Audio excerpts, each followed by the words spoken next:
ಎಲ್ರಿಗೂ ನಮಸ್ಕಾರ. ನಾನು ನಿಮ್ಮ ಗಿರೀಶ್ ಮಟ್ಟಣ್ಣವರ್. ಯಾಕೆ ಇಷ್ಟು ಸರಿ ನಾನು ಬರೀ ಅಂದರೆ ಸರ್ನೇಮ್ ಹೇಳ್ತಾ ಇರಲಿಲ್ಲ, ಹೆಸರು. ಎಷ್ಟೋ ಜನ ನನ್ನ ಸರ್ನೇಮ್ನೇ ಪೂರ್ತಿ ಕೇಳಿಸಾಕಿದ್ದಾರೆ. ನನ್ನ ಸ್ನೇಹಿತರೆ, ನಮ್ಮ ವೆಲ್ ವಿಷರ್ಸೇ. ನನ್ನ ಹೆಸರು ಗಿರೀಶ್ ಮಟ್ಟಣ್ಣವರ್. ಕೆಲವೊಬ್ರು ಮುತ್ತಣ್ಣವರ್ ಅಂತ ಹೇಳ್ತಾರೆ, ಮುಟ್ಟಣ್ಣವರ್ ಅಂತ ಹೇಳ್ತಾರೆ. ಗಿರೀಶ್ ಮಟ್ಟಣ್ಣವರ್, ಗಿರೀಶ್ ಲೋಕನಾಥ್ ಮಟ್ಟಣ್ಣವರ್. ನನ್ನ ತಂದೆ ಹೆಸರು ಲೋಕನಾಥ್ ಮಟ್ಟಣ್ಣವರ್.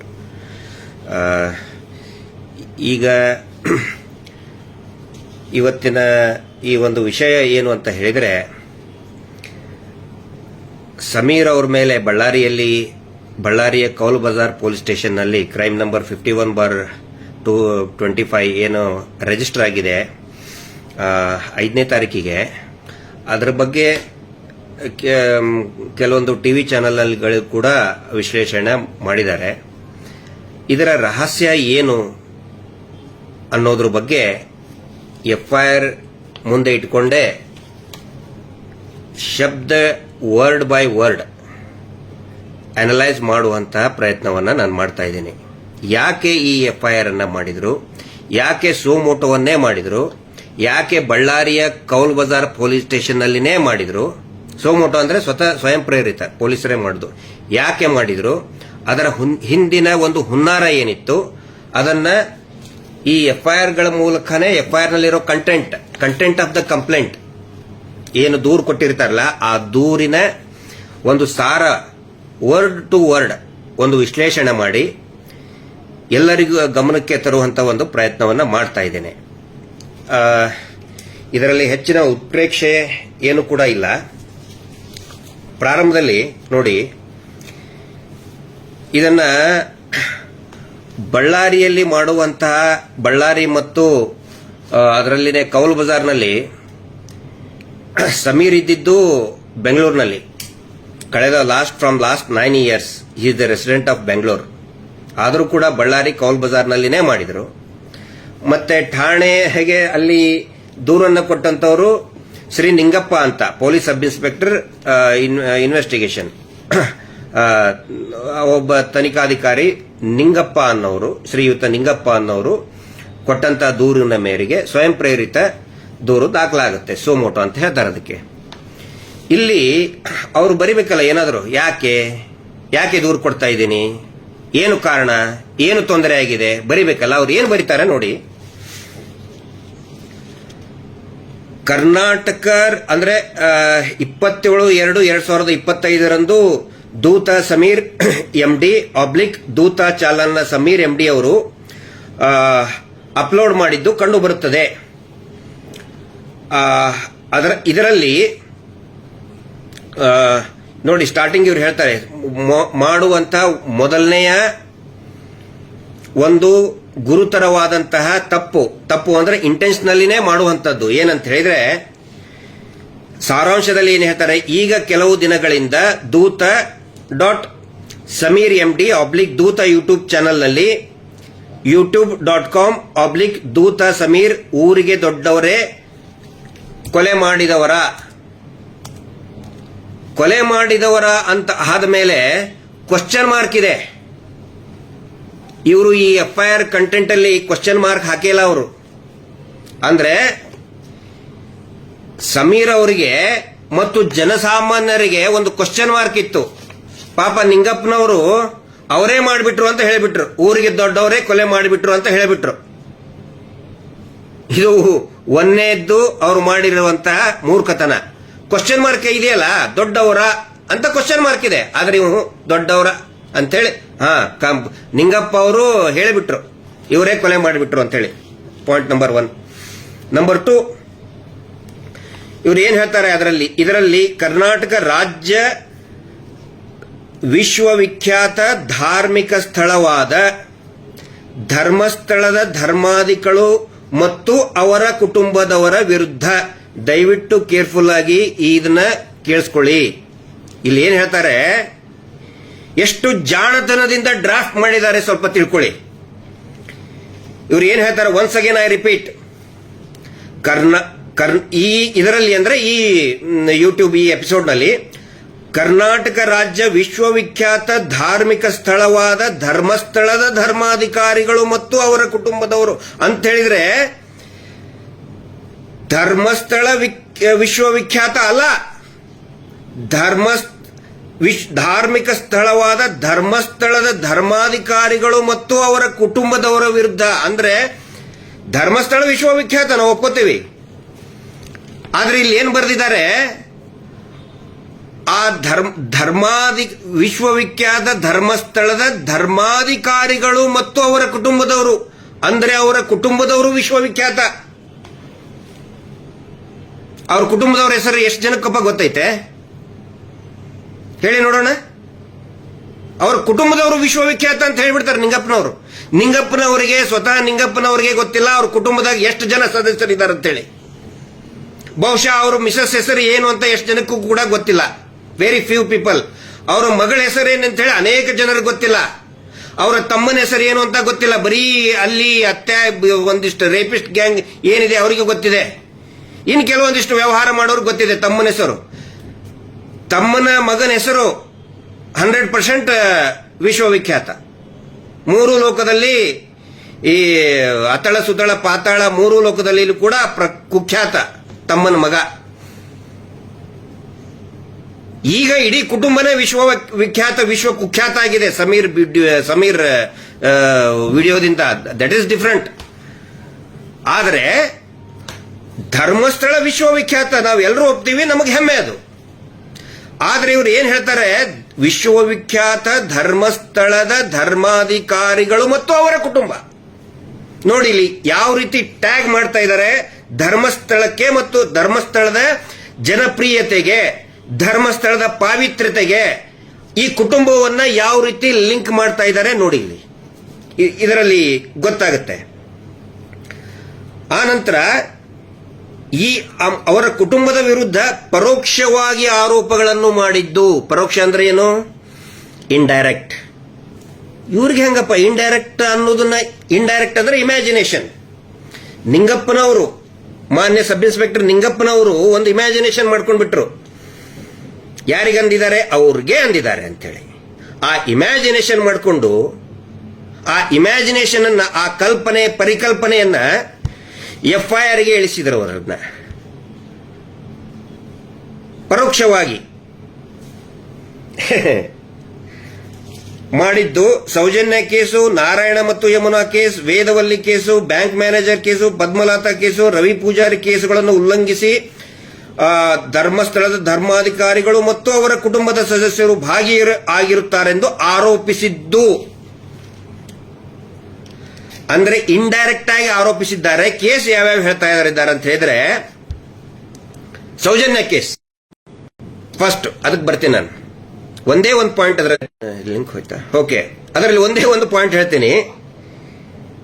ಈ ಸೌಜನ್ಯ ಪ್ರಕರಣದಲ್ಲಿ ಅನೇಕ ಜನ ಹೇಳ್ತಾರೆ ಮುಗಿದ ಅಧ್ಯಾಯ, ಮುಗಿತಲ್ಲ ಅದು ಅಂತ ಹೇಳಿ. No, as on today high court ಅಲ್ಲಿ ಈ ಪ್ರಕರಣದಲ್ಲಿ, ಸೌಜನ್ಯ ಪ್ರಕರಣದಲ್ಲಿ ಲೋಪ ಎಸಗಿದಂತಹ, ತಪ್ಪು ಎಸಗಿದಂತಹ ಅಧಿಕಾರಿಗಳು, ಅವರಿಗೆ ಎರಿಂಗ್ ಆಫೀಷಿಯಲ್ಸ್ ಅಂತ ಹೇಳ್ತಾರೆ. ಆ ಎರಿಂಗ್ ಆಫೀಷಿಯಲ್ಸ್ ತನಿಖಾಧಿಕಾರಿಗಳು, ಆಗಿನ ಪೊಲೀಸ್ ಠಾಣೆಯ ತನಿಖಾಧಿಕಾರಿಗಳು, PSI circle inspector Bhaskar Rai, SP ಆದಂತಹ ಅಭಿಷೇಕ್ ಗೋಯಲ್ ಮತ್ತು ವೈದ್ಯಾಧಿಕಾರಿಗಳು ಯಾರ್ಯಾರಿದ್ದಾರೆ ಅವರ ಮೇಲೆ ಶೀಘ್ರಾತಿ ಶೀಘ್ರ ಕಾನೂನು ಕ್ರಮ ಜರುಗಿಸಿ ಅಂತೇಳಿ ಆಲ್ರೆಡಿ ಹೈಕೋರ್ಟ್ ಆದೇಶ ಮಾಡಿಬಿಟ್ಟಿದೆ. ಸರ್ಕಾರ ಮಾಡ್ತಾ ಇಲ್ಲ, ಇನ್ನು ಮೀನಾಮೇಷ ಎಣಿಸ್ತಾ ಇದೆ. ಹ್ಯಾಂಗಪ್ಪ ನೀವು ಹೇಳ್ತೀರಿ ಇದನ್ನ ಮುಗಿದ ಅಧ್ಯಾಯ ಅಂತ ಹೇಳಿ? ಆಲ್ರೆಡಿ ಕೋರ್ಟ್ ಅಲ್ಲಿ ಇದೆ, ಎಷ್ಟೋ ಜನರಿಗೆ ಗೊತ್ತಿಲ್ಲ. ಪ್ರತಿದಿನ ಫಾಲೋ ಅಪ್ ಆಗ್ತಾ ಇದೆ. MR ಬಾಲಕೃಷ್ಣ ಅವರು ಇದ್ರ ಬಗ್ಗೆ ಉಲ್ಲೇಖ ಮಾಡಿ ಇದನ್ನ ಫಾಲೋ ಅಪ್ ಮಾಡ್ತಾ ಇದ್ದಾರೆ. ಶ್ರೀಯುತ MR ಬಾಲಕೃಷ್ಣ ಅಂಡ್ ಅಸೋಸಿಯೇಟ್ಸ್ ಅಂತ. ಆನಂತರ ಇನ್ನೂ ವೆರಿ ವ್ಯಾಲಿಡ್ ಪಾಯಿಂಟ್, ಸೌಜನ್ಯ ಕೇಸ್ನಲ್ಲಿ ಅವ್ರ ಹೆಸರು ಇಲ್ಲದೆ ನೀವು ಯಾಕೆ ತರ್ತಾ ಇದ್ದೀರಿ ಅಂತ ಕೇಳ್ತಾ ಇದ್ದಾರೆ ಎಷ್ಟೋ ಜನ ಗೊತ್ತಿಲ್ಲದವರು. ಅವ್ರ ಗಮನಕ್ಕೆ, ಆ ಸ್ನೇಹಿತರ ಗಮನಕ್ಕೆ, ಈ ಕೇಸ್ನಲ್ಲಿ ಸ್ವತಃ CBI ಕೋರ್ಟ್, ಆಕ್ಚುಲಿ ಟೆಕ್ನಿಕಲಿ ಅದು ಪೋಕ್ಸೋ ಸ್ಪೆಷಲ್ ಕೋರ್ಟ್ ಬೆಂಗಳೂರಿನಲ್ಲಿ, ಸ್ವತಃ ಆಗಿನ CBI ಪ್ರಾಸಿಕ್ಯೂಷನ್ ಹೇಳ್ತಾರೆ, not investigating officer. CBI prosecution ಏನು ವಾದ ಮಾಡ್ತಾರಂತ ಹೇಳಿದ್ರೆ, ನೋಡಿ, ಇದರಲ್ಲಿ ಸಂತೋಷ್ ರಾವ್ನ ಪಾತ್ರ ಇಲ್ಲ. ಅವನ ಹೊರತುಪಡಿಸಿ ಇನ್ನೂ 3-4 ಜನ ಇದ್ದಾರೆ. ಆ 3-4 ಜನ ಯಾರು? 1, 2, 3, 4 ಎಲ್ಲ ಬರೆದಿದ್ದಾರೆ. ಹೆಸರು ಕೂಡ ನೇಮ್ ಇದೆ. ಬರೋದು ನೋಡಿ ಸ್ವಾಮಿ, ಈ 3-4 ಜನರನ್ನು ಕೂಡ ತನಿಖೆ ಮಾಡಬೇಕು, ಅವಕಾಶ ಕಲ್ಪಿಸಿಕೊಡಿ ಅಂತ ಕೇಳಿದಾಗ ಆ ಸ್ಪೆಷಲ್ ನ್ಯಾಯಾಲಯದ, ವಿಶೇಷ ನ್ಯಾಯಾಲಯದ ನ್ಯಾಯಾಧೀಶರು, ಮಾನ್ಯ ನ್ಯಾಯಾಧೀಶರು ಅನುಮತಿಯನ್ನು ಕೂಡ ಕೊಟ್ಟಿದ್ರು. ಎಸ್, ನಿಮ್ಮ ವಾದ ಸರಿ ಇದೆ. ಆ ಸಂತೋಷ್ ರಾವ್ನನ್ನ ಹೊರತುಪಡಿಸಿ ಇನ್ನು ಉಳಿದಂತಹ 4 ಜನ, ಅದರಲ್ಲಿ ಉದಯ್ ಜೈನ್, ಮಲ್ಲಿಕ್ ಜೈನ್, ಧೀರಜ್ ಜೈನ್ ಮತ್ತಿನ್ನೊಬ್ಬ ಭಯಂಕರ ಚಿಕ್ಕ ಮಗು, ಇವ್ರು ಹೇಳ್ತಾರ ನಮ್ಮ ಪರಿವಾರದ ಮಗು, ಅಮೆರಿಕಾದಲ್ಲಿದ್ದಂತ ಮಗು, ಎಲ್ಲರನ್ನೂ ಕೂಡ ಕರ್ಕೊಂಡು ಬಂದು ಅವರನ್ನ ತನಿಖೆ ಮಾಡಿ ಅಂತೇಳಿ ಸ್ಪೆಷಲ್ ಕೋರ್ಟೇ ಹೇಳಿತ್ತು. ಆಲ್ರೆಡಿ ನಾವು ಮರು ತನಿಖೆ ಮಾಡಿ ಅಂತ ಹೇಳ್ತಾ ಇದೀವಲ್ಲ, ಮರು ತನಿಖೆ ಈಗ 4 ವರ್ಷದ ಹಿಂದೆನೆ ಮಾಡಿಬಿಟ್ಟಿದೆ. ಆದೇಶ ಆಗಿಬಿಟ್ಟಿತ್ತು ಅವಾಗ ಸ್ಪೆಷಲ್ ಕೋರ್ಟ್ ಅಲ್ಲಿ. ನೀವು ಹೇಳ್ತಿರಲ್ಲ, ಯಾಕೆ ನೀವು ಸುಮ್ಮನೆ ಆರೋಪ ಮಾಡ್ತೀರಿ ಅಂತ ಹೇಳಿ. ನಾವು ಹೇಳಿಲ್ಲ, ಸ್ವತಃ ಸಿಬಿಐ ಪ್ರಾಸಿಕ್ಯೂಷನ್ ಹೇಳಿತ್ತು. 319 ನಲ್ಲಿ ಅಪ್ಲಿಕೇಶನ್ ಕೊಟ್ಟು ಪೆಟಿಷನ್ ಫೈಲ್ ಮಾಡಿದಾಗ ಸ್ವತಃ ಜಡ್ಜ್ ಸಾಹೇಬ್ರೆ yes you are correct prosecutor ಅಂತ ಹೇಳಿ ತನಿಖೆಗೆ ಆದೇಶನೇ ಮಾಡಿತ್ತು. ಆದರೆ ಇವರು ಏನ್ ಮಾಡಿದ್ರು, ಆ ಆದೇಶಕ್ಕೆ ಮಾನ್ಯ ಕರ್ನಾಟಕ ಹೈಕೋರ್ಟ್ಗೆ ಅಪೀಲ್ ಹೋದ್ರು. ಅಪೀಲ್ ಹೋದ್ಮೇಲೆ ಅಲ್ಲಿ ಸ್ಟೇ ತಗೊಂಡು ಬಂದ್ರು. ಅಂದ್ರೆ ಕೆಳಗಿನ ನ್ಯಾಯಾಲಯ, ಸೆಷನ್ ಕೋರ್ಟ್ ಸ್ಥಾನಮಾನ ಇರುವಂತಹ ಆ ಸ್ಪೆಷಲ್ ಕೋರ್ಟ್ಗೆ, ಅದರ ಮೇಲ್ಗಡೆ ಇರೋದು ಅಪಿಲೇಟ್ ಅಥಾರಿಟಿ ಇರೋದು ಹೈಕೋರ್ಟ್. ಹೈಕೋರ್ಟ್ ನಲ್ಲಿ ಸ್ಟೇ ತಗೊಂಡು ಬಂದ್ರು ಇವರು. ಈ ಯಾರು ಉದಯ್ ಜೈನ್, ಅಂದ್ರೆ ಅವ್ರಿಗೇನೋ ಇದನ್ನಿಲ್ಲ, ಬಟ್ ಅವ್ರ ಮೇಲೆ ಕಾಪಾಡ್ತಾ ಇದಾರಲ್ಲ ಅವ್ರಿಗೆ ಒಬ್ರು ದೇವಮಾನ್ ಅವರು, ಅವರ ಅಡ್ವೊಕೇಟ್ ಗಳನ್ನ ಇಟ್ಟು ಅವರ ಮನೆಯ ಮಗು ಮತ್ತು ಈ 3 ಜನ ಗ್ಯಾಂಗ್ ಏನಿದೆ ಅವ್ರನ್ನ ರಕ್ಷಣೆ ಮಾಡೋದಕ್ಕೋಸ್ಕರ ಈ ಆದೇಶದ ಮೇಲೆ ಸ್ಟೇ ತಗೊಂಡು ಬಂದಿದ್ದಾರೆ. ಕ್ಲೀನ್ ಚಿಟ್ ಕೊಟ್ಟಿಲ್ಲ. ಇವ್ರು ಸುಳ್ಳು ಹೇಳ್ತಾ ಇದ್ದಾರೆ, ಹಸಿ ಸುಳ್ಳುಗಳನ್ನು ಹೇಳ್ತಾ ಇದ್ದಾರೆ ಈ ಹುಸಿ ದೇವಮಾನವನ ಗ್ಯಾಂಗ್. ಇದು ದಯವಿಟ್ಟು ಎಲ್ಲರಿಗೂ ಕೂಡ ಗೊತ್ತಿರಲಿ. ಕಾನೂನಿನ ಬಗ್ಗೆ ಸ್ವಲ್ಪ ಇದಿದ್ದವರು, ನೀವು ಸುಳ್ಳೆ ಆರೋಪ ನಾವು ಆಕ್ಚುಲಿ ಕೋರ್ಟೇ ಹೇಳಿದೆ, ಕ್ಲೀನ್ ಚಿಟ್ ಕೊಟ್ಟಿಲ್ಲ. ಬ್ರೇನ್ ಮ್ಯಾಪಿಂಗ್ ಮಾಡಿಸ್ಕೊಂಡಿವಿ ಅಂತ ಹೇಳ್ತಾರೆ. ಅದರ ಬ್ರೇನ್ ಮ್ಯಾಪಿಂಗ್ ಮಾಡಿಸಿದಂತ ವರದಿಯನ್ನ ನ್ಯಾಯಾಲಯಕ್ಕೆ ಸಿಬಿಐದವ್ರು ಕೊಡ್ಲಿಲ್ಲ. ಸಿಬಿಐ ಐಒ ಅಂದ್ರೆ ಹೈಕೋರ್ಟ್ ನಲ್ಲಿ ಇದ್ದಂತವ್ರು. ಇದು ಫ್ಯಾಕ್ಟ್. ಹಿಂಗಿದ್ದ ಮೇಲೆ ಸಮೀರ್ ಕೇಳೋದು ತಪ್ಪಾ? ವಾಕ್ ಸ್ವಾತಂತ್ರ್ಯ ಬೇಡವಾ? ಹಂಗಿದ್ರೆ ಯೂಟ್ಯೂಬರ್ಗಳಿಗೆ ವಾಕ್ ಸ್ವಾತಂತ್ರ್ಯ ಇಲ್ವಾ? ಆ ಸಬ್ಜೆಕ್ಟ್ ಬರ್ತೇನೆ, ನೆಕ್ಸ್ಟ್ ಪಾಯಿಂಟ್. ಆ ನಂತರ ಇವ್ರು ಹೇಳ್ತಾರೆ, ಯಾರು? ನಿಂಗಪ್ಪನವರೇ ಹೇಳ್ತಾರೆ, ನಾರಾಯಣ ಮತ್ತು ಯಮುನಾ ಕೇಸ್ ಏನಿದೆ ಗೊತ್ತೇನ್ರಿ ನಿಂಗಪ್ಪನವರೇ? ನಾನು ಹೇಳಲ್ಲ. ತಾವು ಪೊಲೀಸರು ಮತ್ತು ಬೆಳ್ತಂಗಡಿ ಪೊಲೀಸರು ಏನು ಹೇಳಿದ್ದಾರೆ, ದಕ್ಷಿಣ ಕನ್ನಡ ಪೊಲೀಸರಿಗೆ ಏನು ವರದಿ ಹೋಗಿದೆ ಅದನ್ನ ಬಳ್ಳಾರಿ ಪೊಲೀಸರಿಗೆ ಹೇಳುವಂತ ಪ್ರಯತ್ನ ನಾನು ಮಾಡ್ತಾ ಇದ್ದೀನಿ. ನಾನೇನು ಹೇಳ್ತಾ ಇಲ್ಲ. ಏನಾಗಿದೆ ಅಂದ್ರೆ ತಿಳ್ಕೊಳ್ಳಿ ಬಳ್ಳಾರಿ ಪೊಲೀಸರೇ, ಕೌಲ್ ಬಜಾರ್ ಪೊಲೀಸರೇ, ನಾರಾಯಣ ಮಾವುತ ಕೇಸ್ ನೀವೇ ಹಾಕಿದಿರಿಲ್ಲ, ಇದನ್ನ ಅದಕ್ಕೆ ಹೇಳ್ತಾ ಇದ್ದೀನಿ. ಏನಾಗಿದೆ ನಾರಾಯಣ ಮಾವುತ ಕೇಸಲ್ಲಿ, ಸ್ವತಃ ನಾರಾಯಣನ ಹೆಂಡತಿಯಾದಂತಹ ಶ್ರೀಮತಿ ಸುಂದರಿಯವರು, ನೆನಪಿಟ್ಕೊಳ್ಳಿ ಹೆಸರು, ಶ್ರೀಮತಿ ಸುಂದರಿಯವರು ಆಗಿನ ದಕ್ಷಿಣ ಕನ್ನಡದ SP ಅವರಿಗೆ ಒಂದು ದೂರನ್ನ ಕೊಟ್ಟಿದ್ದಾರೆ. ಏನಂತ ಹೇಳಿದ್ರೆ, ಸ್ವಾಮಿ ನನ್ನ ಗಂಡ ತೀರ್ಕೊಂಡು ಗಂಡ ಮತ್ತು ಗಂಡನ ತಂಗಿಯನ್ನ ಕೊಲೆಯಾಗಿ 1 ವರ್ಷ ಆಯ್ತು. ಆದರೂ ಕೂಡ ಆರೋಪಿಗಳು ಸಿಕ್ಕೇ ಇಲ್ಲ. ನನಗೆ ಈ ಧರ್ಮಸ್ಥಳದ ಪ್ರಮುಖ ವ್ಯಕ್ತಿಯಾದಂತ ಹರ್ಷೇಂದ್ರ ಕುಮಾರ್, ಯಾರದು? ಇದೇ ಧರ್ಮೋದ್ಯಮಿಗಳ ಸ್ವಂತ ತಮ್ಮ, ಕುಟುಂಬದವರು ವಿಶ್ವವಿಖ್ಯಾತರು ಅಂತ ಹೇಳ್ತಾ ಇದ್ದೀರಲ್ಲ, ಆ ವಿಶ್ವವಿಖ್ಯಾತ ಕುಟುಂಬದ ಜಾತಕ ಹೇಳ್ತಾ ಇದ್ದೀನಿ ಕೇಳಿ ಇಲ್ಲಿ. ಅದರಲ್ಲಿ ದೂರಿನಲ್ಲಿ ಅವರು ಬರೀತಾರೆ, ಹರ್ಷೇಂದ್ರ ಕುಮಾರ್ ಅವರು ನನಗೆ ಜೀವ ಬೆದರಿಕೆ ಕೊಟ್ಟರು. ಎದಕ್ಕೆ? ನಮ್ಮ ಕುಟುಂಬಕ್ಕೆ ಮನೆಗೆ ಬಂದು ಜೀವ ಬೆದರಿಕೆ ಕೊಟ್ಟಿದ್ದಾರೆ. ಎದಕ್ಕೆ? ಈ ನಮ್ಮ ಜಾಗೆಯನ್ನ ಬಿಟ್ಕೊಟ್ಟು ಹೋಗ್ಬಿಡು ನೀನು ಅಂತ ಬೆದರಿಕೆ ಕೊಟ್ಟಿದ್ದಾರೆ. ಹೆಸರು ಹಾಕಿ ಬರೆದಿದ್ದಾರೆ. ಆಮೇಲೆ ನಾವು ಮನೆ ಬಿಟ್ಟು ಹೋಗಲಿಲ್ಲ. ಹೀಗಾಗಿ ನಾರಾಯಣ ಮತ್ತು ಅವರ ತಂಗಿ ಯಮುನಾಳ ಕೊಲೆಯನ್ನ ಅವ್ರು ಹೇಳಿ 1 ವಾರಕ್ಕೇನೆ ಬಂದು ಕೊಲೆ ಆಗಿದೆ, ನಮ್ಮ ಗಂಡನ ಕೊಲೆ ಆಗಿದೆ ಅಂದ್ರೆ ನಮ್ಮದು ಅಂದ್ರೆ ನಮ್ಮ ಪರಿವಾರದ ಗಂಡ ಮತ್ತು ಗಂಡನ ತಂಗಿ. ಯಾಕಂದ್ರೆ ಇವ್ರು ಹೆದರ್ಕೊಂಡು ಬೆಳ್ತಂಗಡಿಯಲ್ಲಿ ಇರ್ತಿದ್ರು. ಚಿಕ್ಕ ಚಿಕ್ಕ ಅಂದ್ರೆ ಎಷ್ಟು ದೇ ಆರ್ ನಾಟ್ ಅಂದ್ರೆ ಮೈನರ್ ಏನಲ್ಲ, ಬಟ್ ಸ್ಟಿಲ್ 3 ಜನ, ಗಣೇಶ, ಅಶೋಕ ಮತ್ತು ಭಾರತಿ, ಅವ್ರ 3 ಜನ ಮಕ್ಕಳು ಬೆಳ್ತಂಗಡಿಯಲ್ಲಿ ಹೆದರ್ಕೊಂಡಿದ್ರು. ಆ ಸಂದರ್ಭದಲ್ಲಿ ಮನೆಗೆ ಬಂದು ಕೊಲೆ ಮಾಡಿದ್ದಾರೆ. ಅವರ ಜೀವ ಬೆದರಿಕೆಯಿಂದನೇ ಈ ಘಟನೆ ಆಗಿದೆ. ಇದಾದ ನಂತರ ನಾನು ಪರಮ ಪೂಜ್ಯರಿಗೆ ನಾನು ಹೋಗಿ ಭೇಟಿಯಾಗಿದ್ದೆ. ಅವ್ರ ಹೆಸರು ಬರೆದಿದ್ದಾರೆ, ವೀರೇಂದ್ರ ಹೆಗ್ಗಡೆ ಅಂತ ಹೆಸರು ಹಾಕಿನೇ ಬರೆದಿದ್ದಾರೆ. ಅವ್ರ ಹತ್ರ ಹೋದ್ರೆ ಏನ್ ಹೇಳಿದ್ರು ಅಂತ ಹೇಳಿದ್ರೆ, ಆಯ್ತು ನೀನು ಇದ್ಲೇ ಮರ್ತು ಬಿಡು ಅಂತ ಹೇಳಿದ್ರಂತ ಹೇಳಿ ಸ್ವತಃ ಸುಂದರಿನೇ ಮೃತ ನಾರಾಯಣನ ಹೆಂಡತಿನೇ ಬರೆದಿದ್ದಾಳೆ. ಬರೆದು ಅದಕ್ಕೆ ಅಕ್ನಾಲಜ್ಮೆಂಟಿಗೆ ನನ್ನ ಇದರಲ್ಲಿ ಅಪ್ಲೋಡ್ ಮಾಡಿದ್ದೆ ಫೇಸ್ಬುಕ್ ಅಲ್ಲಿ. ಸ್ವತಃ ಆ SP ಅವರು ರಿಸೀವ್ ಮಾಡಿ ಸೀಲ್ ಅಂಡ್ ಸಿಗ್ನೇಚರ್ ಹಾಕಿದಂತಹ ಕಂಪ್ಲೇಂಟ್ ಕಾಪಿ ನಿಮ್ಮ ಮುಂದೆ ನಾನು ನಮ್ಮ ಫೇಸ್ಬುಕ್ ಅಲ್ಲಿ ಹಾಕಿದ್ದೀನಿ, ನೋಡಿ. ಎಲ್ಲರೂ ಮಾತಾಡಬಾರ್ದ ಮತ್ತೆ ನಿಂಗಪ್ಪ ಅವರೇ, ಮಾತಾಡಬಾರ್ದ? ನಿಮ್ಗೆ ಗೊತ್ತಾಯ್ತು ಇದು ವಿಶ್ವವಿಖ್ಯಾತ ಕುಟುಂಬದ ಏನು ಜಾತಕ. ಆ ನಂತರ ಸ್ವತಃ ವೀರೇಂದ್ರ ಹೆಗ್ಗಡೆ ಅವರ ಮೇಲೆ ಧರ್ಮಸ್ಥಳ ಪೊಲೀಸ್ ಠಾಣೆಯಲ್ಲಿ ಅಕ್ರಮ ಮೀಟರ್ ಬಡ್ಡಿ ದಂಧೆ ವಿರುದ್ಧ ಧರ್ಮಸ್ಥಳ ಪೊಲೀಸ್ ಸ್ಟೇಷನ್ನೇ ಅಲ್ಲಿನೇ NCR ದಾಖಲಾಗಿದೆ ರೀ. ಕೌಲ್ ಬಜಾರ್ ಪೊಲೀಸರೇ, ಬಳ್ಳಾರಿ ಪೊಲೀಸರೇ, ಬೆಳ್ತಂಗಡಿ ಪೊಲೀಸ್ ಠಾಣೆಯಲ್ಲಿ ಬೆಳ್ತಂಗಡಿ ಪೊಲೀಸರು ಮಾಡಿದ ದೂರು ದಾಖಲನ್ನ ಬಳ್ಳಾರಿ ಪೊಲೀಸರಿಂದ ಹೇಳ್ತಾ ಇದ್ದೀನಿ ನಾನು. ಹೊಸದಾಗಿ ಏನು ಹೇಳ್ತಾ ಇಲ್ಲ. ಪಾಪ ಗೊತ್ತಿರ್ಲಿಕ್ಕಿಲ್ಲ ನಿಂಗಪ್ಪ ಅವ್ರಿಗೆ, PSI ಅವ್ರಿಗೆ ಗೊತ್ತಿರಲ್ಲ. ನಿಮಗೆ ವಿಶ್ವವಿಖ್ಯಾತರು ಅಂತ ಬರೆದು ಬಿಟ್ರಲ್ಲ. ವಿಶ್ವವಿಖ್ಯಾತ ಕುಟುಂಬದ ಮೇಲೆನೆ ಇಡೀ ರಾಜ್ಯಾದ್ಯಂತ 43 NCR ದಾಖಲ ಆಗಿದೆ. 43 ಕೇಸಸ್ ರಿಜಿಸ್ಟರ್. ಅಕ್ರಮ ಮೀಟರ್ ಬಡ್ಡಿ ದಂಧೆ, ಕಿರುಕುಳ, ಹಿಂಸೆ, ವಾರ ಕೊಡ್ತಾ ಇರುವಂತ ಹಿಂಸೆ. ಆ ನಂತರ 4 ಬರೀ ಆ ಸಂಸ್ಥೆಯ ಮೇಲೆನೆ FIR ರಿಜಿಸ್ಟರ್ ಆಗಿದೆ. Davanagere, Hiriyur, Nanjangud, Mysuru, Tumakuru case FIR register ಆಗಿದೆ. ಬಳ್ಳಾರಿ ಪೊಲೀಸರೇ, ಮಾಹಿತಿಯ ಕೊರತೆ ಇರಬಹುದು ತಮಗೆ. ವಿಶ್ವವಿಖ್ಯಾತ ಕುಟುಂಬ ಅಂತಂದ್ರಲ್ಲ, ವಿಶ್ವವಿಖ್ಯಾತ ಕುಟುಂಬದ ಜಾತಕ ನಿಮಗೆ ಓದಿ ಹೇಳ್ತಾ ಇದ್ದೀನಿ. ಪಾಪ ನಿಮಗೆ ಗೊತ್ತಾಗಬೇಕಿದು, ಎಲ್ಲಾ ಪೊಲೀಸರಿಗೂ ಕೂಡ ಗೊತ್ತಾಗಬೇಕು. ಇಷ್ಟೇ ಅಲ್ಲ, ಒಟ್ಟು 334 ಕೇಸಸ್ ಇದೆ ಅವ್ರ ಮೇಲೆ. ಸಿವಿಲ್ ಕೇಸಸ್ ಪೆಂಡಿಂಗ್ ಇದೆ ಬೇರೆ ಬೇರೆ ಕೋರ್ಟ್ ನಲ್ಲಿ. ಅದು ತಹಶೀಲ್ದಾರ್ ಕೋರ್ಟ್ ಇರ್ಬೋದು, ಎಕ್ಸಿಕ್ಯೂಟಿವ್ ಮ್ಯಾಜಿಸ್ಟ್ರೇಟ್, AC ಕೋರ್ಟ್ ಇರ್ಬೋದು, DC ಕೋರ್ಟ್ ಇರ್ಬೋದು, ಹೈಕೋರ್ಟ್ ಇರಬಹುದು, ಫ್ರಾಡ್ ಇರಬಹುದು, ಜಮೀನನ್ನ ಒತ್ತುವರಿ ಮಾಡಿದ್ದು, ಸರ್ಕಾರಿ ಜಮೀನನ್ನು ಒತ್ತುವರಿ ಮಾಡಿದ್ದು.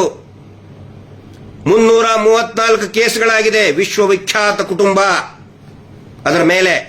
ವಿಶ್ವವಿಖ್ಯಾತ ಬಳ್ಳಾರಿ ಪೊಲೀಸರೇ, ಕೌಲ್ ಬಜಾರ್ ಪೊಲೀಸರೇ, ನಾನೇನು ಹೊಸದಾಗಿ ಹೇಳ್ತಾ ಇಲ್ಲ. ಎಲ್ಲೆಲ್ಲಿ ಬೆಳ್ತಂಗಡಿಯಲ್ಲಿ ಏನ್ ಕೇಸ್ ರಿಜಿಸ್ಟರ್ ಆಗಿದೆ ಇದೆ ಅದನ್ನ ನಾನು ಯಾಕಂದ್ರೆ ಇದು ನೆಟ್ ಸ್ಲೋ ಇತ್ತು, ಸಾರಿ. ಅಂದ್ರೆ ಹೇಳ್ಬೇಕಲ್ಲ, ಇದನ್ನ ಯಾರಾದ್ರೂ ಹೇಳ್ಬೇಕಲ್ಲ. ಈಗ ಹಕ್ಕಿ ಪಿಕ್ಕಿ ಅವ್ರ ಮೇಲೆ ಕೇಸ್ ರಿಜಿಸ್ಟರ್ ಆದ್ರೆ ಸ್ಟೇಟ್ ಕ್ರೈಮ್ ರೆಕಾರ್ಡ್ ಬ್ಯೂರೋ ಇರ್ತದೆ. ಎಲ್ಲೇ ಕೇಸ್ ರಿಜಿಸ್ಟರ್ ಆದ್ರೂ ಕೂಡ ಗೊತ್ತಿರ್ತದೆ. ಕ್ರೈಮ್ ರೆಕಾರ್ಡ್ ಬ್ಯೂರೋಗೆ ಫೋನ್ ಮಾಡ್ತಾರೆ.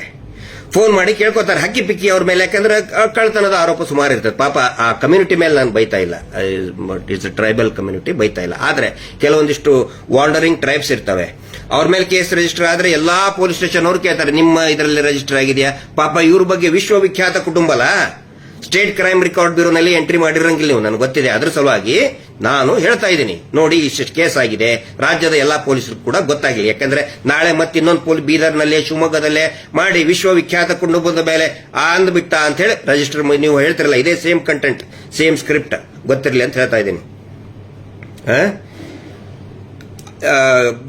ಇದು ಇಷ್ಟು ಇವರ ಜಾತಕ. ಇನ್ನೂ ಬಹಳ ಇದೆ, ಇವತ್ತು ಇಷ್ಟಕ್ಕೆ ಸಾಕು. ಆಮೇಲೆ ಈ ಮೇಲ್ಕಂಡ ಯೂಟ್ಯೂಬ್ ಚಾನಲ್ ನಿಂದ ಹೊರಡಿಸಿದ ವಿಡಿಯೋದಿಂದ ಧರ್ಮಸ್ಥಳ ಮತ್ತು ಧರ್ಮಸ್ಥಳದ ಧರ್ಮಾಧಿಕಾರಿಗಳ ಮೇಲೆ ಧಾರ್ಮಿಕ ಭಾವನೆ ಹೊಂದಿದ, ಪ್ಲೀಸ್ ಎಲ್ಲರೂ ನೋಟ್ ಮಾಡ್ಕೊಳ್ಳಿ ಇದನ್ನ ಸರ್, ಧರ್ಮಸ್ಥಳದ ಧರ್ಮಾಧಿಕಾರಿಗಳ ಮೇಲೆ ಧಾರ್ಮಿಕ ಭಾವನೆ ಹೊಂದಿದ ಸಾರ್ವಜನಿಕರ ಧಾರ್ಮಿಕ ಭಾವನೆಗೆ ಧಕ್ಕೆ ಉಂಟು ಮಾಡುತ್ತದೆ.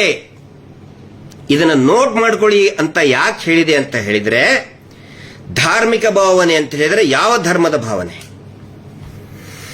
ಸ್ವತಃ ಸನ್ಮಾನ್ಯ ವೀರೇಂದ್ರ ಹೆಗ್ಗಡೆ ಅವರು ಹೇಳಿದ್ದಾರೆ, ಸುಪ್ರೀಂ ಕೋರ್ಟ್ನಲ್ಲಿ ಅಫಿಡವಿಟ್ ಕೊಟ್ಟು ಹೇಳಿದ್ದಾರೆ. ಏನಂತ? ಧರ್ಮಸ್ಥಳ ಹಿಂದೂಗಳಿಗೆ ಸಂಬಂಧವೇ ಇಲ್ಲ, ಧರ್ಮಸ್ಥಳದಲ್ಲಿ ಹಿಂದೂಗಳು ಪೂಜೆ ಮಾಡುವ ಹಕ್ಕು ಇಲ್ಲ. ಇದು ಸುಪ್ರೀಂ ಕೋರ್ಟಿನ ವೆಬ್ಸೈಟ್ನಲ್ಲಿ ಇದೆ, ದಯವಿಟ್ಟು ಯಾರಾದರೂ ನೋಡ್ಕೊಳ್ಳಿ. ಅದನ್ನು ನಮ್ಮ ಕಡೆ ಕನ್ನಡದಲ್ಲಿ ತರ್ಜುಮೆ ಮಾಡಿದಂತ ಸರ್ಟಿಫೈಡ್ ಕಾಪಿ ಇದೆ ನಮ್ಮ ಹತ್ರ, ಅದನ್ನು ಕೂಡ ಹಾಕ್ತಾ ಇದೀವಿ, ನೋಡ್ಕೊಳ್ಳಿ.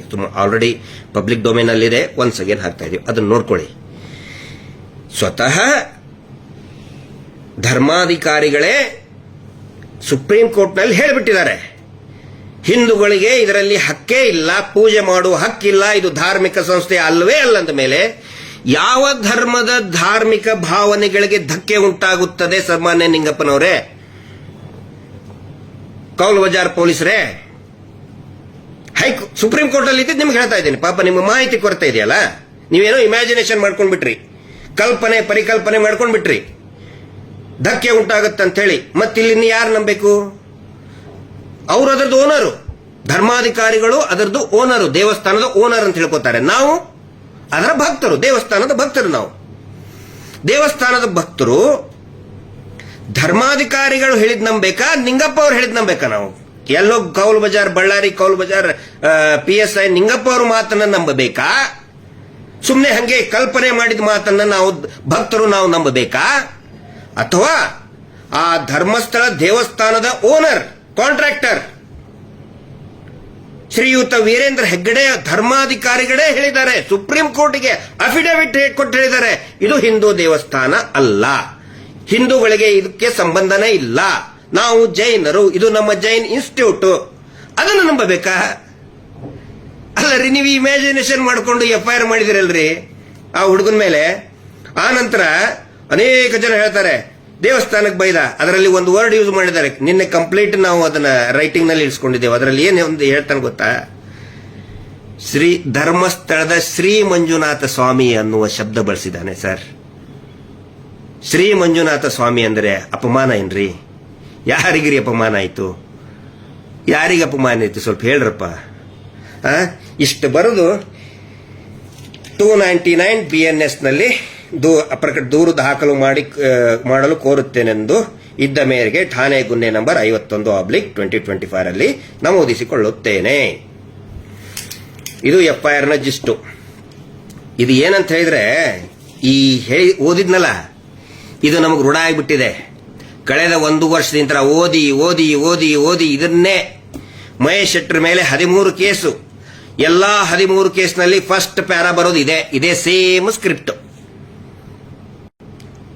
ವೇದವಲ್ಲಿ ಕೇಸ್ ಆದಾಗೂ ಕೂಡ ಸೇಮ್ ಇದೇ ಸ್ಕ್ರಿಪ್ಟ್. 79ರಲ್ಲಿ, 87, 88ರಲ್ಲಿ ಪದ್ಮಲತಾ ಕೇಸ್ ಆದಾಗ ಸೇಮ್ ಇದೇ ಸ್ಕ್ರಿಪ್ಟ್. ಧರ್ಮಸ್ಥಳದ ಮೇಲೆ ಅಪಮಾನ ಮಾಡ್ತಾ ಇದ್ದಾರೆ, ಅಪಚಾರ ಮಾಡ್ತಾ ಇದ್ದಾರೆ, ವಿಶ್ವವಿಖ್ಯಾತ ಕುಟುಂಬದ ಮೇಲೆ ಅಪಚಾರ ಮಾಡ್ತಾರೆ, ಸೇಮ್ ಸ್ಕ್ರಿಪ್ಟ್. ಆನೆ ಮಾವುತನ ಕೇಸ್ ಆದಾಗೂ ಕೂಡ ಸೇಮ್ ಸ್ಕ್ರಿಪ್ಟ್. ಇವ್ರನ್ನ ಅತ್ಯಾಚಾರ ಪ್ರಶ್ನೆ ಮಾಡಿದಾಗ ಇದೇ ಫಸ್ಟ್ ಬರೋದೇ ಈ ಸ್ಕ್ರಿಪ್ಟ್. ನನಗನ್ಸಿದೆ ಬಹುಶಃ ಅಲ್ಲಿ ಯಾವುದೋ ಕಲ್ಲಲ್ಲಿ ಕೆತ್ಬಿಟ್ಟಿದ್ದಾರೆ ಕಾಣ್ತದೆ. ಈ ಸ್ಕ್ರಿಪ್ಟನ್ನ ಕಲ್ಲಲ್ಲಿ ಕೆತ್ಬಿಟ್ಟಿದ್ದಾರೆ, ಈ ಸ್ಕ್ರಿಪ್ಟ್ ಅನ್ನ ಪೂರ್ತಿಯಾಗಿ. ಏನದು ಶಿಲಾಶಾಸನ ಅಂತಾರಲ್ಲ, ಶಿಲೆ ಮೇಲೆ ಶಾಸನ ಬರೆದಾರಲ್ಲ, ಹಂಗೆ ಇದು ಶಿಲಾಶಾಸನ. ಧರ್ಮಸ್ಥಳದ ಯಾವುದೋ ಒಂದು ಕಲ್ಲು ಬಂಡಿ ಮೇಲೆ ಧರ್ಮಸ್ಥಳದಾಗ ಇವ್ರ ಮನೆಯೊಳಗೆ ಒಂದು ಬಂಡೆ ಇಟ್ಕೊಂಡು ಅದರಲ್ಲಿ ಬರೆದು ಬಿಟ್ಟಿದ್ದಾರೆ ಆ ಶಿಲಾಶಾಸನನ. ಅದನ್ನೇ ಇಲ್ಲಿ ರಿಪೀಟ್ ಮಾಡಿದ್ದಾರೆ. ಇಲ್ಲಿ ನಾನು ಏನು ಹೇಳಕ್ ಹೊರಟಿದ್ದೀನಿ ಅಂತ ಹೇಳಿದ್ರೆ, ಇದನ್ನ ಬರೆದಂತವರು ಸನ್ಮಾನ್ಯ ನಿಂಗಪ್ಪನವರಲ್ಲ, ನಿಂಗಪ್ಪನವರು ಬರೆದಂತ ಸ್ಕ್ರಿಪ್ಟ್ ಅಲ್ಲ ಇದು. ಇದೇ ಸ್ಕ್ರಿಪ್ಟ್ ಮೇಲಿನೇ ಇವತ್ತು ಹಿಂದೂ ಮುಸ್ಲಿಂ ಅಂತ ಹೇಳಿ ಮಾಡೋದಕ್ಕೆ ಎಲ್ಲಾರ ಹತ್ರನೂ ಕಳಿಸ್ಬಿಟ್ಟಿದ್ದಾರೆ. ಇವ್ರ ಗ್ಯಾಂಗಿಗೆ ಬೋಗಸ್ ಫೇಕ್ ಗ್ಯಾಂಗ್ಗಳಿದಾವಲ್ಲ, ಹಿಂದೂ ಮುಸ್ಲಿಂ ಮಾಡುವಂತ ಗ್ಯಾಂಗ್ಗಳಿದಾವಲ್ಲ, ಅವ್ರಿಗೆ ಕಳಿಸ್ಬಿಟ್ಟಿದ್ದಾರೆ ಇದೇ ಸ್ಕ್ರಿಪ್ಟ್. ಬೇಕಾದ್ರೆ ನೀವು ನೋಡಿ, ಟೀಕೆ ಮಾಡ್ತಾ ಇದಾರಲ್ಲ, ಬೈತಾ ಇದಾರಲ್ಲ, ಹಿಂದೂ ಮುಸ್ಲಿಂ ಹಂಗಂತ. ಅವರೆಲ್ಲರೂ ಕೂಡ ಇದೇ ಬೇಸಿಕ್ ಸ್ಕ್ರಿಪ್ಟ್ ಇಟ್ಕೊಂಡೇ ಸುಮ್ಮನೆ ಹಿಂದೂ ಮುಸ್ಲಿಂ ಮಾಡ್ತಾ ಇದ್ದಾರೆ. ಫಸ್ಟ್ ಅವ್ರು ಏನ್ ಮಾಡಿದ್ರು ಕೆಲಸ ಹೇಳಿ? ಇದು ಯಾವಾಗ ಸ್ಟಾರ್ಟ್ ಆಯ್ತು? 5ನೇ ತಾರೀಕಿಗೆ FIR ಯಾವಾಗ ಆಯ್ತಲ್ಲ, ಅವಾಗ ನಂತರ ಸ್ಟಾರ್ಟ್ ಮಾಡಿದ್ರು ಹಿಂದೂ ಮುಸ್ಲಿಂ ಅಂತ ಹೇಳಿ. ಯಾಕಂತ ಹೇಳಿದ್ರೆ ದೇ ವೇರ್ ವೇಟಿಂಗ್. ಇನ್ನೂ ಒಂದು ಕುತಂತ್ರ ಮಾಡಿದ್ರು, ಅದನ್ನ ನಾನು ಇವತ್ತು ಎಕ್ಸ್ಪ್ಲೇನ್ ಮಾಡಲೇಬೇಕು. ಇವ್ರೇನ್ ಮಾಡಿದ್ರು, ಬೆಂಗಳೂರಿನ ಅಂದ್ರೆ ಬಳ್ಳಾರಿಯಲ್ಲೂ ಭಯಂಕರ ಹುಡುಕ್ಬಿಟ್ಟಿದ್ದಾರೆ. ಇವನು ಅಲ್ಲಿ ಬಳ್ಳಾರಿಯಲ್ಲೇ ಇರಬಹುದು ಅಂತ ತಿಳ್ಕೊಂಡಿದ್ದಾನೆ ಈ ಹುಡುಗ, ಯಾರು ಸಮೀರ್ ಅವರು. ಅದಾದ ನಂತರ ಇಲ್ಲಿ ಹುಡುಕಾಡಿದ್ದಾರೆ, ಬೆಂಗಳೂರಿನಲ್ಲಿ ಎಲ್ಲ ಹುಡುಕಾಡಿದ್ದಾರೆ, ಟವರ್ ಲೊಕೇಶನ್ ಹಾಕಿದ್ದಾರೆ. ಆಮೇಲೆ ಟವರ್ ಲೊಕೇಶನ್ ಹುಡ್ಕೊಂಡು ಬಂದು ಅವ್ರದ್ದು ಏನಿತ್ತು ಸ್ಟ್ರಾಟಜಿ, ಇವನನ್ನ ಪೊಲೀಸ್ ಜೀಪಲ್ಲಿ ಕುಂದಿರ್ಸ್ಕೊಂಡು ಹೋಗ್ಬೇಕು. ಅವ್ನು ಹೋಗ್ಬೇಕಾದ್ರೆ ಎಲ್ಲರೂ ವಿಡಿಯೋ ಮಾಡ್ಕೊಳ್ಳೋದು. ಇವ್ರ ಗ್ಯಾಂಗ್ ಎಲ್ಲ ಸರೌಂಡ್ ಹೊಡೆದಿತ್ತಿದ್ದು ಹಾರರ್ ಗ್ಯಾಂಗ್ ಧರ್ಮಸ್ಥಳದಲ್ಲಿ ಹಾರರ್ ಮಾಡಿದಂತ ಹಾರರ್ ಗ್ಯಾಂಗ್ ಸುತ್ತಲೂ ಒಂದಿಷ್ಟು ಕ್ಯಾಮೆರಾ ಇಟ್ಕೊಂಡು ನಿಂತಿದ್ದು. ನೋಡಿ ಅರೆಸ್ಟ್ ಆದ ಅಂತ ಹೇಳಿ ಒಂದು ಮೆಸೇಜ್ ಕೊಡಕ್ ನೋಡ್ತಾ ಇದ್ರು ಅವರು ಎಂಟೈರ್ ಯೂಟ್ಯೂಬರ್ಸ್ಗೆ. ನೋಡಿ ನೀವು ಸಮೀರ್ ಮಾತಾಡಿದ ಹೆಂಗ್ ಹಿಡ್ಕೊಂಡು ಹೋಗ್ತಾ ಇದಾರೆ ನೋಡ್ರಿ ಅವನ್ನ. ಒಂದು ಮೆಸೇಜ್ ಕೊಡೋರಿದ್ರು. ಅಷ್ಟೇ ಅಲ್ಲ, ಬಳ್ಳಾರಿ ಕೌಲ್ ಬಜಾರ್ ನಾನು ಹೋಗಿದ್ದೇನೆ ಇಲ್ಲಿ ಸುಮಾರು ಸಾರಿ. ಅತಿ ಹೆಚ್ಚು ಮುಸ್ಲಿಂ ಸಮುದಾಯ ಇರುವಂತಹ ಜ್ಯೂರಿಸ್ಡಿಕ್ಷನ್ ಇರ್ತಕ್ಕಂಥ ಪೊಲೀಸ್ ಠಾಣೆ ಆ ಏರಿಯಾದು. ಅಲ್ಲಿ ಎಷ್ಟೋ ಜನಕ್ಕೆ ಹೇಳಿಟ್ಟಿದ್ರು. ನನಗೆ ನಿನ್ನೆ ಸಮೀರ್ ಹೇಳಿದ, ಅವನು ಫೋನ್ ಮಾಡಿ ಹೇಳ್ತಾ ಇದ್ರು, ನೀನ್ ಬಾ ನಾವು ನೋಡ್ಕೋತೀವಿ ತುಮಾರೆ ಹಮ್ ದೇಖ್ ಲೆಂಗೆ ಇದರ್ ಪೊಲೀಸ್ ಕ್ಯಾ ಕರ್ತೆ ಹಮ್ ಐಸಾ ಕರ್ತೆ. ಪಾಪ ಅವ್ನಿಗೆ ಗೊತ್ತಿಲ್ಲ, ಸಮೀರ್ ಗೊತ್ತೇ ಇಲ್ಲ ಇದೇನು. ಅಲ್ಲಿ ಹೋಗೋದು ಒಂದಿಷ್ಟು ಜನರ ಕಡೆ ಅಂತಾರೆ ಜೋರಾಗಿ ಕೂಗಾಡ್ಸೋದು, ಒದರಾಡ್ಸೋದು. ಯಾಕಂದ್ರೆ ಪ್ರೋಕ್ ಆಗಿಬಿಡ್ತಾರೆ. ಓ ನಮ್ಮ ಹುಡುಗ ದೇಖ್ ರೇ ಹಮಾರೆ ಬೈಕ್ ಲೇಕೆ ಆಯೆ ಮಾರ್ ರೇ ಐಸಾ ಕರ್ ರೇ ಅಂತ ಹೇಳಿ ಫುಲ್ ಅದನ್ನೆಲ್ಲ ಶೂಟಿಂಗ್ ಮಾಡಿ ನೋಡ್ರಿ ಪೊಲೀಸರ ಮೇಲೆ ದಾಳಿ ಮಾಡಿದ್ರು. ಈ ಕಡೆ ಹಿಂದೂ ಧರ್ಮದ ಮೇಲೆ ದೇವಸ್ಥಾನದ ಮೇಲೆ ದಾಳಿ ಬೈತಾನೆ, ಅಲ್ಲಿ ಪೊಲೀಸರ ಮೇಲೆ ಕಲ್ಲೆಸಿತಾರೆ. ಏನಿದು, ಎಲ್ಲಿದೆ ಹಿಂದೂಗಳು, ಎಲ್ಲಿದಿರಿ ಅಂತ ಹೇಳಿ ಕೂಗಾಡ್ಬಿಡುದು ಎಲ್ಲ ಇದರಲ್ಲಿ. ಮತ್ತೆ ಇಡೀ ರಾಜ್ಯದಲ್ಲಿ ಒಂದು ದಂಗೆ. ಆ ಒಂದೇ ಅದೇನೋ ಅಂತ ಹೇಳ್ತಾರೆ, ಒಂದೇ ಕಲ್ಲಲ್ಲಿ ಹಂಗ ದಂಗೆ ಎಬಸಿ ಇಡೀ ಸೌಜನ್ಯ ಹೋರಾಟದ ಕಿಚ್ಚನ್ನ ಆರಿಸಿಬಿಡಬೇಕು ಒಂದೆದ್ದು. ಆನಂತರ ಯೂಟ್ಯೂಬರ್ಸ್ಗಳಿಗೆ ಒಂದು ಮೆಸೇಜ್ ಕೊಡೋದು, ನೀವೇನಾದ್ರೂ ನಮ್ಮ ವಿರುದ್ಧ ಮಾತಾಡಿದ್ರೆ ಇದೇ ಪರಿಸ್ಥಿತಿ. ಕಳೆದ 13-12 ವರ್ಷದಿಂದ ಇದೇ ಮಾಡಿದ್ದಾರೆ ಇವರು ಯೂಟ್ಯೂಬರ್ಸ್ಗಳಿಗೆ ಹೆದರ್ಸಿ. ಸುಮಾರು ಪಾಪ ಯೂಟ್ಯೂಬರ್ಸ್, ಎಷ್ಟು ಜನ ಯೂಟ್ಯೂಬರ್ಸ್ ರೆಡಿ ಇದ್ರು ಈ ರೀತಿ ಪೊಲೀಸ್ ಸ್ಟೇಷನ್ ಹೆದರ್ಸೋದು. ಇನ್ನು ಕೆಲವೊಂದಿಷ್ಟು ಜನಕ್ಕೆ ಆಮಿಷ ಕೊಟ್ಟರು, ಬಿಸ್ಕೆಟ್ ಎಸೆದ್ರು, ಹೋದ್ರು. ಓಕೆ, ನೋ ಪ್ರಾಬ್ಲಮ್, ನಮ್ಗೇನು ಇದನ್ನಿಲ್ಲ. ಕೆಲವೊಬ್ರದ್ದು ಅನಿವಾರ್ಯತೆ ಇರ್ತದೆ, ನಾವು ಅವ್ರಿಗೇನು ಬಯಲ್ಲ. ಆದ್ರೆ ಈ ಒಂದು ತಂತ್ರಗಾರಿಕೆ ಒಂದು ಏಟಲ್ಲಿ 2 ಹಕ್ಕಿಗಳನ್ನ ಹೊಡೆಯೋದಕ್ಕೆ ಹೋಗಿ ಸಿಕ್ಕಾಪಟ್ಟೆ ಏಟು ತಿಂದ್ಕೊಂಡು ಸುಮ್ಮನೆ ಕುತ್ಕೊಂಡಿದ್ದಾರೆ. ಈಗ ಸುಮ್ಮನೆ ಕುತ್ಕೋಬೇಕು. ಹಿಂದೂ ಮುಸ್ಲಿಂ ಅಂತ ಮಾಡೋರು ಸುಮ್ಮನೆ ಕುತ್ಕೋಬೇಕು. ನಾನು ಹಿಂದೂ ಮುಸ್ಲಿಂ ಅಲ್ಲ. ನಾನು ಹೆಮ್ಮೆ ಇದೆ ನನಗೆ ಹಿಂದೂ ಅಂತ ಹೇಳ್ಕೊಳ್ಳೋಕೆ. ನಾನೊಬ್ಬ ಭಾರತೀಯ ಮತ್ತು ನಾನೊಬ್ಬ ಹೆಮ್ಮೆಯ ಹಿಂದೂ. ನಾನು ಹಿಂದೂ ಮುಸ್ಲಿಂ ಅಲ್ಲ. ಆ ನಂತರ ಕೆಲವೊಬ್ರು ನನಗೆ ಕೇಳಿದ್ದಾರೆ, ಮೆಸೇಜ್ ಹಾಕಿದ್ದಾರೆ, ಯಾಕೆ ಸಮೀರ್ ಬಗ್ಗೆ ಇಷ್ಟೊಂದು ಸೀರಿಯಸ್ ಆಗಿ ನೀವು ಅವನನ್ನ ಹೈಕೋರ್ಟಿಗೆ ಹೋಗಿ ಪ್ರೊಟೆಕ್ಟ್ ಮಾಡ್ತಾ ಇದ್ದೀರಾ ಅಂತ ಕೇಳಿದ್ರು. ಅವರೆಲ್ಲರಿಗೂ ನಾನು ಒಂದು ಮಾತು ಹೇಳ್ತಾ ಇದ್ದೀನಿ, it is not only A question of ಒಬ್ಬ ಸಮೀರನ ಸುರಕ್ಷತೆಯ ಪ್ರಶ್ನೆ. ಯಾರು ಯೂಟ್ಯೂಬರ್ ಅವರ ಪ್ರೊಟೆಕ್ಟ್ ಬರೀ ಸಮೀರ್ ಮೇಲಿಷ್ಟೇ ಎಫ್ಐಆರ್ ಆಗಿಲ್ಲ. ಇದಕ್ಕಿಂತ ಮುಂಚೆ ಅನೇಕ ಸೌಜನ್ಯ ಪರ ನಿಂತಹ ಅನೇಕ ಯೂಟ್ಯೂಬರ್ಗಳ ಮೇಲೆ ಎಫ್ಐಆರ್ ಮಾಡಿದ್ದಾರೆ. ನಮ್ಮ ಕೂಡ್ಲಾರಂಪೆ ಸಂಚಾರಿ ಸ್ಟುಡಿಯೋ, ಆಮೇಲೆ ಟೋಟಲ್ 39 ಯೂಟ್ಯೂಬ್ಗಳನ್ನ ಬ್ಲಾಕ್ ಮಾಡಿದ್ದಾರೆ. ಅದಕ್ಕಿಂತ before 82 TV YouTuber including TV ಚಾನೆಲ್ಗಳಿಗೆ ನೋಟಿಸ್ಗಳನ್ನ ಕೊಟ್ಟಿದ್ದಾರೆ. ಮಾತಾಡಲೇಬಾರದು. ಒಂದು ಸಣ್ಣ ಆರ್ಟಿಕಲ್ ಬರೆದ್ರೆ ಯೂಟ್ಯೂಬ್ ಬಿಡಿ, ಸಣ್ಣ ಆರ್ಟಿಕಲ್ ವೆಬ್ ಪೇಜ್ ನಲ್ಲಿ ಒಂದು ಸಣ್ಣ ಸೌಜನ್ಯಗಳಿಗೆ ನ್ಯಾಯ ಬೇಕು ಅಂದ್ರೆ ಟಕ್ಕನೆ ಒಂದು ನೋಟಿಸ್ ಕಳಿಸ್ಬಿಡೋದು. ಆ ಶೀನಪ್ಪ ಅವನ ಬಗ್ಗೆ ಯಾರು ಬೈದಿಲ್ಲ ರೀ. ಅವನು ಯಾರು ಅಂತ ಯಾರಿಗೂ ಗೊತ್ತಿಲ್ಲ, ಅವನು ಕಳಿಸ್ತಾನೆ. ಅವನು ಯಾರು ಅಂತ ಯಾರಿಗೂ ಗೊತ್ತಿಲ್ಲ, ಅವನು ನೋಟಿಸ್ ಕಳಿಸೋದು. ಅವ್ರು ನೋಟಿಸ್ ಕಳಿಸಿದ್ರೆ ಫೋನ್ ನಂಬರ್ ಸಿಗ್ತದೆ, ಹೆದರ್ಸೋದು ಅಥವಾ ಡೀಲಿಂಗ್ ಮಾಡೋದು. ನಿಮ್ಮನ್ನ ಹಂಗ್ ಮಾಡ್ತೇವೆ ಹಿಂಗ್ ಮಾಡ್ತೇನೆ. ಅಕ್ಷರ ರಾಜು ಅವ್ರು ಕೇಳ್ರಿ, ಸುಬ್ರಹ್ಮಣ್ಯ ಹಂಡಿಗೆ ಅವ್ರು ಕೇಳಿ, ಕೂಡ್ಲಾರಂಪೇಜ್ ಅವ್ರು ಕೇಳಿ, ಸಂಚಾರಿ ಸ್ಟುಡಿಯೋ ಅವ್ರು ಕೇಳಿ. ಆನಂತರ ನಮ್ಮ ರೈಟ್ ನ್ಯೂಸ್ ಇತ್ತೀಚೆಗೆ ತುಂಬಾ ಉತ್ಸಾಹದಿಂದ ಒಬ್ಬ ಯುವಕ, ಶ್ರೀ ಅನ್ನುವಂತ ಯುವಕ ತುಂಬಾ ಉತ್ಸಾಹದಿಂದ ಎಷ್ಟು ಬೆದರಿಕೆ ಕೆರೆಗಳು ಬಂದು ರೈಟ್ ನ್ಯೂಸ್ನವ್ರಿಗೆ. ಈ ಮೀಟರ್ ಬಡ್ಡಿ ದಂಧೆಯಿಂದ ಹಳ್ಳಿಗೂ ತಲುಪಿದ್ರು ಅವರು. ಎಷ್ಟೊಂದು ಕರೆಗಳು ಬಂದು ರೈಟ್ ನ್ಯೂಸ್ಗೆ. ಹಿಂಗಾಗಿ ಇನ್ನೂ ಅನೇಕ ಯೂಟ್ಯೂಬರ್ಗಳು ಇವತ್ತು ನಿಜವಾಗಲೂ ಕೂಡ ಯೂಟ್ಯೂಬರ್ ಒಂದು ದೊಡ್ಡ ಕ್ರಾಂತಿಯನ್ನ ಮಾಡ್ತಾ ಇದ್ದಾರೆ. ಬಹುಶಃ ಈ ಕ್ರಾಂತಿ ಇಡೀ ದೇಶ ಮತ್ತು ಜಗತ್ತು ಮೆಚ್ಚುವಂತ ಕ್ರಾಂತಿ ಯೂಟ್ಯೂಬರ್ ಮಾಡೋದು. ಹಿಂಗಾಗಿ ಯೂಟ್ಯೂಬರ್ ಇವ್ರಿಗೆ ಚುಚ್ಚುತ್ತಾ ಇದೆ. ಇವರಿಗೆ ಯೂಟ್ಯೂಬರ್ ಅದರ ಸಲುವಾಗಿ ಈ ಒಂದು ಸಂದೇಶವನ್ನ ಕೊಡುವಂತ ಕೆಲಸ ಮಾಡಿದ್ರು. ಆದರೆ ಬರೋಬ್ಬರಿ ಏಟ್ ಬಿತ್ತವರಿಗೆ. ಇದು ಸೌಜನ್ಯಳ ಶಕ್ತಿ, ಮಂಜುನಾಥ ಸ್ವಾಮಿಯ ಶಕ್ತಿ, ಅಣ್ಣಪ್ಪ ಸ್ವಾಮಿಯ ಶಕ್ತಿ. ಇದು ಗೊತ್ತಿರಲಿ. ಹೀಗಾಗಿ ನಾವು ಮುಂದೆ ಏನ್ ಮಾಡ್ತಾ ಇದೀವಿ ಅಂತ ಹೇಳಿದ್ರೆ, ಈ protection it is not only for Sameer. ಸಮೀರ್ನಂತೆ ಧ್ವನಿ ಎತ್ತುತ್ತಾ ಇರುವಂತಹ ಈ ಇನ್ನು ಮುಂದೆನೂ ಕೂಡ ಬೇರೆ ಬೇರೆ ಸಾಮಾಜಿಕ ವಿಷಯದಲ್ಲಿ ಧ್ವನಿ ಎತ್ತತಕ್ಕಂತಹ ಯೂಟ್ಯೂಬರ್ಗಳ ಮೇಲೆ ಯಾರೂ ಈ ರೀತಿ ಕಾನೂನು ಬಾಹಿರವಾಗಿ ಅವರಿಗೆ ಹೆದರಿಕೆಯನ್ನ ಕೊಡುವಂತ ಕೆಲಸ ಆಗಬಾರದು. ಪಟ್ಟಭದ್ರ ಹಿತಾಸಕ್ತಿಗಳು, ಫ್ರೀಡಮ್ ಆಫ್ ಸ್ಪೀಚ್ ಯಾವತ್ತಿಗೂ ಕೂಡ ಜೀವಂತ ಇರಬೇಕು. ಯಾವಾಗ ಫ್ರೀಡಮ್ ಆಫ್ ಸ್ಪೀಚ್ ಜೀವಂತ ಇರುತ್ತೆ ಆವಾಗ ಮಾತ್ರ ಜನಸಾಮಾನ್ಯ ಜೀವಂತವಾಗಿರ್ತಾನೆ. ಜನಸಾಮಾನ್ಯನಿಗೆ ನ್ಯಾಯ ಸಿಗುತ್ತೆ. ಅದು ಯೂಟ್ಯೂಬರ್ ಇರ್ಬೋದು, ಟಿವಿ ಚಾನಲ್, ವಾಟ್ ಎವರ್, ಯಾವುದೇ ಜರ್ನಲಿಸಂ ಇರ್ಬೋದು. ಆ ಜರ್ನಲಿಸಂಗೆ ರಕ್ಷಣೆ ಕೊಡೋದಕ್ಕೆ ಇಷ್ಟೊಂದು ಸೀರಿಯಸ್ ಆಗಿ ತಗೊಂಡಿದ್ದೀವಿ. ನಾವು ಸುಮ್ಮನೆ ಬಿಡಲ್ಲ, ಇದನ್ನ ತುಂಬಾ ಸೀರಿಯಸ್ ಆಗಿ ತಗೊಂಡಿದ್ದೀವಿ. ಬರುವಂತಹ ನೆಕ್ಸ್ಟ್ ವೀಕೆಂಡ್ ಸ್ವತಃ ಸಮೀರ್ ಎಲ್ಲಾ ಯೂಟ್ಯೂಬರ್ಗಳ ಜೊತೆಗೆ ಇಂಟರಾಕ್ಷನ್ ಮಾಡೋರಿದ್ದಾರೆ. ಏನೇನು ಸತ್ಯಾಸತ್ಯತೆ ನಡೆದಿದೆ ಎಲ್ಲವನ್ನು ಕೂಡ ತಿಳಿಸ್ತಾರೆ. ಸೌಜನ್ಯ ಪ್ರಕರಣದ ಬಗ್ಗೆ, ಧರ್ಮಸ್ಥಳದ ಹಾರರ್ಗಳ ಬಗ್ಗೆ ಇನ್ನೂ ಅನೇಕ ವಿಷಯಗಳು ಹೊರಬರಲಿದೆ. ಬರುವಂತಹ ವೀಕೆಂಡ್ಗೆ ಒಂದು ಥ್ಯಾಂಕ್ಸ್ ಹೇಳೋದಕ್ಕೆ ಮತ್ತು ಎಲ್ಲಾ ಯೂಟ್ಯೂಬರ್ಗಳಿಗೆ ಒಂದು ಕಾನೂನಿನ ಧೈರ್ಯವನ್ನು ಸ್ಟ್ರೆಂತ್ ಕೊಡೋದಕ್ಕೆ ಇವತ್ತು ನಮ್ಮ ಅಡ್ವೊಕೇಟ್ ಹೇಳಿದ್ದಾರೆ, ಸಮೀರ್ ಒಬ್ಬರಿಗೆ ಅಲ್ಲ, ನಾವು ಪ್ರತಿಯೊಬ್ಬ ಫ್ರೀಡಮ್ ಆಫ್ ಸ್ಪೀಚ್ ಅನ್ನು ನಾವು ಎತ್ತಿ ಹಿಡಿಬೇಕು. ಜರ್ನಲಿಸ್ಟ್ಗಳಿಗೆ ಯಾರು ಭಯ ಬಿದ್ದಿದ್ದಾರೆ ಆ ಜರ್ನಲಿಸ್ಟ್ಗಳ ಜೊತೆಗೆ ನಾವು ನಿಂತ್ಕೋಬೇಕು. ನಾವು ನಮ್ಮ ಆಫೀಸ್ ಪೂರ್ತಿ ನಮ್ಮ ಸ್ಟಾಫ್ ನಿಂತ್ಕೊಳ್ತಿದ್ದೆ ಅಂತ ಹೇಳಿದ್ದಾರೆ. ನಮಗೆ ಯಾವುದೇ ಫೀಸ್ ಬೇಕಾಗಿಲ್ಲ, ಅವ್ರ ಜೊತೆಗೆ ನಾವು ಇದೀವಿ ಅಂತ ಹೇಳಿ ಒಂದು ಸ್ಟ್ರಾಂಗ್ ನಿಲುವನ್ನ ತಗೊಂಡಿದೀವಿ ನಾವು. ಯಾಕಂದ್ರೆ ನೋಡಿ, ಯಾರಾದರೂ ಒಬ್ರು ಮಾತಾಡೋರು ಇದ್ರೆ ಜನಸಾಮಾನ್ಯರಿಗೆ ಒಂದು ಧೈರ್ಯ ಇರ್ತದೆ. ಇದು ಜನಸಾಮಾನ್ಯರ ದೇಶ, ಇದು ವಿಐಪಿಗಳ ದೇಶ ಅಲ್ಲ.